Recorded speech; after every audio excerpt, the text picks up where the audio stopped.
உத்திரமேரூர் மேற்கு ஒன்றியத்தில் 500க்கும் மேற்பட்ட மாற்று கட்சிகளை சேர்ந்த நிர்வாகிகள் பாஜகவில் இணைந்தனர். காஞ்சிபுரம் மாவட்டம் உத்திரமேரூர் மேற்கு ஒன்றியத்தில் அதிமுக, திமுக, பாமக, விசிக உள்ளிட்ட மாற்று கட்சிகளை சேர்ந்த 500க்கும் மேற்பட்டோர் மாவட்ட தலைவர் KS பாபு முன்னிலையில் பாஜகவில் இணைந்தனர். மாவட்ட துணைத் தலைவர் சோழனூர் ஏழுமலை தலைமையில் நடைபெற்ற நாடாளுமன்ற தேர்தல் பணிக்கான ஆலோசனை கூட்டத்தில் உத்திரமேரூர் மேற்கு ஒன்றியங்களை சேர்ந்த மாற்றுக் கட்சி நிர்வாகிகள் 500க்கும் மேற்பட்டோர் பாஜகவில் இணைந்தனர்.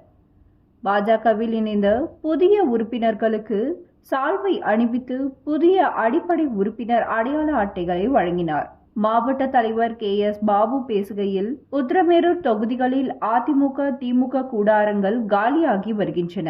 மத்திய பாஜகவின் மோடி அரசாங்கம் பொறுப்பேற்றதிலிருந்து மில்லியன் கணக்கானவர்கள் உள்ளடங்கிய வளர்ச்சியை யதார்த்தமாக்குவதற்காக பெண்களுக்கு அதிகாரம் அளிப்பதை அதன் நிர்வாக அணுகுமுறையின் மையத்தூணாக மாற்றியுள்ளது. பாலின பட்ஜெட் அறிக்கையின் கீழ் பெண்கள் முன்னேற்றத்திற்கு பல கோடிகளை ஒதுக்குவதுடன் பாலின இடைவெளியை குறைப்பதற்கும் பெண்களின் அதிகாரத்தை வளர்ப்பதற்கும் சில முக்கிய முயற்சிகளை பெண்கள் மற்றும் குழந்தைகள் மேம்பாட்டு அமைச்சகம் முன்னெடுத்துள்ளது. பல்வேறு வாழ்வாதாரம் மற்றும் வருமானம் ஈட்டும் நடவடிக்கைகளுக்காக ஏழை பெண்களுக்கு சலுகை அடிப்படையில் சிறுகடன் வழங்க ராஷ்டிரிய மகிளா கோஷ் தொடங்கப்பட்டது. பெண்கள் நிலையான நிதி சுதந்திரத்தை அடைய உதவும் மற்றொரு முயற்சியாகும். பெண்களுக்கான பஞ்சாயத்து ராஜ் மற்றும் பிற உள்ளூர் தேசிய நிர்வாகிகளின் 33% இடஒதுக்கீடு கட்டாயமாக்கப்படுவதன் மூலமும் பணிபுரியும் பெண்களுக்கு 26 வாரங்கள் மகப்பேறு விடுப்பை உறுதி செய்வதன் மூலமும் அரசாங்கம் இந்திய பெண்களுக்கும் மற்றும் நாட்டின் முன்னேற்றத்திற்கும் வழிவகுக்கும் தொலைநோக்கு திட்டங்களை நிறைவேற்றியுள்ளதாகவும் பிரதமர் மோடி தலைமையிலான பாஜக ஆட்சியின் சாதனைகளை பட்டியலிட்டு பேசினார்.